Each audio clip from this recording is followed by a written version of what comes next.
Gaiaren inguruan, oraindik pedagogia asko egiteko beharra dagoela, ez? Eta, horrelako mugimenduak, mitu eta horrelakoak, adierazten dutena da, emakume bat ausartzen danean gertatutakoa kontatzera, beste batzuk atzetik datozela, ez?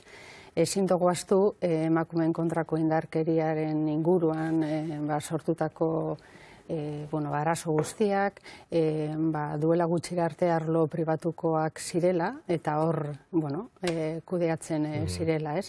Eta zorionez, egindako lanari esker, mugimendu feministatik, elkarte instituzioetatik, arlo edo arazo publiko bat izatera pasatu dela, ez? Eta horrek izugarrizko garrantzia eduki du, sensibilizazio eta kontzientziazio gero eta handiagoa da, eta horren ondorioz, horrelako erantzuna gertatzen ari direla uste dut. Hau ez da bere sortutako zerbait, baizik eta atzetik izugarrizko lana egondalako eta sensibilizazio eta kontzientziazio gehiago dagoen heinean, eta erasoak jasan duten emakumeak konfiantza sentitzen dutenean, horrelako salaketak egitera ausartzen dira, ez da?